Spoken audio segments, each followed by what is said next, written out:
Hey everyone, welcome back to the Lore Room. I'm Avery and I'm here with Eden, and today we're diving into something that's like super close to our hearts: Warhammer lore and factions. Right. And oh my God, where do we even start with this? Like, people always ask us, why does the lore matter so much? And it's like, dude, without lore, you're just moving plastic toys around a table, you know? Exactly. It's like the soul of the whole hobby, right? I mean, when you understand why a Space Marine's bolter hits so hard, or why orcs are just completely reckless and numerous, suddenly the rules make sense. It's not just numbers anymore, it's story. Oh, totally. And can we talk about that Grimdark Appeal for a second? Like, this isn't your typical fantasy where there's clear good guys and bad guys.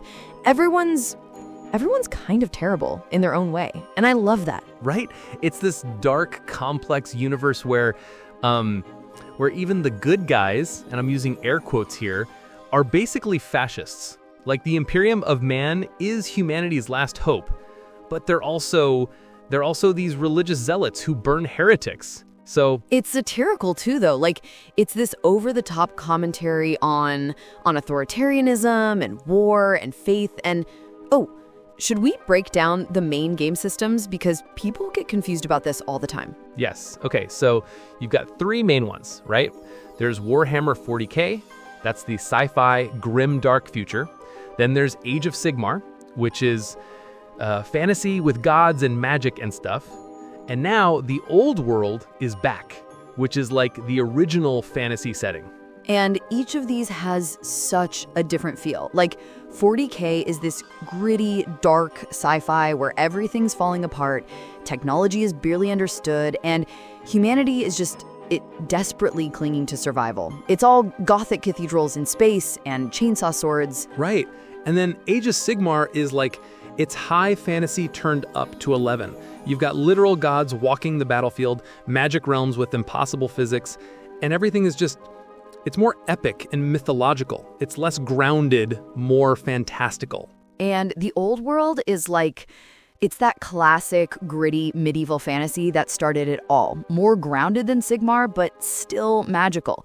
Empire soldiers with guns and cannons fighting alongside wizards against orcs and vampires. It's got that nostalgic feel, but with modern rules. But let's focus on 40K for a minute because, I mean, that's where most people start, right? So you've got three main super factions. There's the Imperium of Man, that's all of humanity's forces. Space Marines, Imperial Guard, Sisters of Battle, the Mechanicus with their robot priests and cyborg tech priests, Imperial Knights with giant mechs. Like, the Imperium alone has so many sub-factions. And then you've got Chaos, which is like humanity's traitors and the literal forces of hell, Chaos Space Marines, Chaos Demons, and the Xenos, all the alien races like Orcs, Eldar, Tau, Tyranids. God, the Tyranids are terrifying. They're like space locusts that just consume entire worlds. And sorry, I'm getting sidetracked. But this is what I love about the lore, is that it gives you this framework to create your own stories, your own characters. Your dudes. Oh my God, yes. Tell them about your dudes, because this is probably the most important concept for new players to understand. Right. So your dudes is this community term for basically your personalized army that you've created your own backstory for. Like, maybe your Space Marine chapter survived a brutal siege and now they specialize in close quarters combat. That's your story, but it fits within the lore framework. And when you're painting them, you're not just choosing random colors. You're choosing the colors of your regiment, your chapter, your warband. Every battle scar, every weathering effect tells a story that came from the lore. And that's exactly what I love about this hobby. Like, my Imperial Guard are from a desert world, so they're all in tan and brown camouflage with weathered, sun-bleached vehicles. I gave them this backstory where they're used to fighting in harsh conditions with limited supplies. So on the tabletop, I always prioritize efficiency over flashy tactics. The lore literally shapes how I play. Exactly. And when you play a game, it's not just moving pieces around. It's like, my veteran guardsmen are holding this crucial objective against a tide of Tyranids. Every dice roll becomes part of an unfolding narrative. And the crazy thing is, how many total factions are there across all the games? Because people always ask this, and the number is just, It's insane. Oh man, so 40K alone has like 30 plus distinct armies depending on how you count Space Marine chapters. Age of Sigmar has over 20. The Old World is still growing, but has like 10 to 15, plus Horus Heresy with 18 Space Marine legions. We're talking over 70 distinct factions total. 70! And they're still adding more. That's what makes this hobby so incredible. There's literally something for everyone. And the lore ties it all together into this massive living universe. And for new players, that can seem overwhelming, but honestly, just pick whatever looks coolest to you first.